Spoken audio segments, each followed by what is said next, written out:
اب Los Angeles میں آگ بے قابو ہو گئی ہے. کچھ مسلمانوں کو اس پر خوشی ہو رہی ہے اور کچھ انسانی جانوں کے ضیاع پر بہت غمگین دکھائی دے رہے ہیں. اس قدرتی آفت، عذاب یا آزمائش سے کچھ بڑے ظالم لوگوں کے گھر بھی جلے ہیں. اس پر کیا رد عمل دینا چاہیے؟ کہیں بھی کوئی عذاب آئے یا آگ باگ لگے یا کوئی بھی مصیبت ہو، لوط علیہ الصلوۃ والسلام کی قوم کا عمل ہمارے سامنے ہے. وہ گناہوں میں مبتلا تھی. جب ان پر عذاب کے لیے اللہ نے فرشتے بھیجے تو وہ فرشتوں نے پہلے ابراہیم علیہ السلام کو آ کے خبر دی، ارسلنا الی قوم لوط، ہم قوم لوط کے پاس آئے ہیں اور ان کو تباہ کرنے کے لیے آئے ہیں. تو ابراہیم علیہ السلام نے اس پہ خوشی نہیں منائی تھی. قرآن کہتا ہے یجادلونا فی قوم لوط، ابراہیم علیہ السلام ہم سے جھگڑنے لگے. یعنی اللہ سے تو کون جھگڑ سکتا ہے، مطلب یہ کہ اتنی لجاجت آہوزاری کی کہ عذاب نہ آئے، کہ گویا کہ لڑ رہے ہیں، یہ مبالغہ ہے. اور اللہ نے فرمایا ان ابراہیم لحلیم اواہ منیب، نرم دل تھے، بردبار تھے. تو انسان کسی کے عذاب کو دیکھ کے انسان پہ یہ سوٹ نہیں کرتا کہ وہ خوش ہو.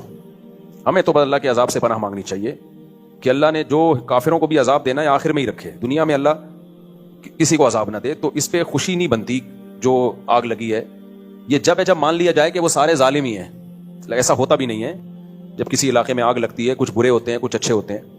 البتہ اتنی بات ضرور ہے کہ یہ عبرت کی بات ضرور ہے. غزہ میں جب آگ لگی ہے، جو روزانہ آگ لگ رہی ہے، روزانہ بم برسائے جا رہے ہیں جس میں معصوم بچے جل رہے ہیں، اس آگ پہ کوئی نہیں روتا. یہاں جب آگ لگی ہے تو پورے میڈیا نے اس کو فوکس کیا ہوا ہے، کوریج. تو ہم یہ نہیں کہہ رہے کہ اس آگ کو آپ کوریج نہ دیں، اس کو بجھانے کی کوشش نہ کریں. یہ جیسے انسان ہے تو غزہ میں رہنے والے بچے، عورتیں، وہ بھی تو انسان ہیں.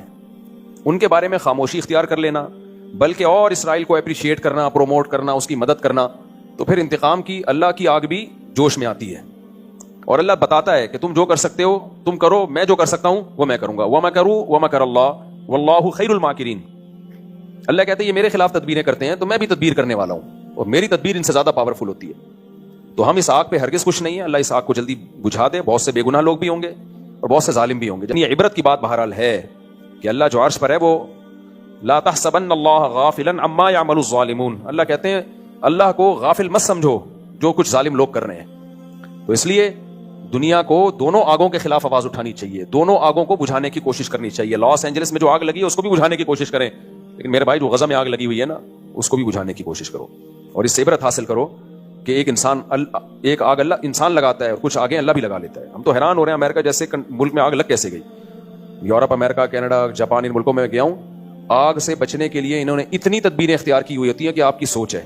اتنا ان کا آگ بجھانے کے ان کے جو سروسز ہیں وہ اتنی ایکٹیو ہیں کہ آپ سوچ بھی نہیں سکتے. اس کے باوجود لگ جاتی ہے. وجہ اس کی بھائی اللہ سے کوئی لڑ نہیں سکتا، اللہ سے کوئی لڑ نہیں سکتا. حادثات بہرحال ہوتے ہیں تو ہمیں ڈرنا چاہیے کہ جو اللہ ہے نا عرش پر وہ غافل نہیں ہے. تو اتنی بات ضرور ہے کہ ان بڑی طاقتوں کو ہوش کے ناخن لینا چاہیے کہ آپ غزہ پہ جس طرح سے خاموش ہو.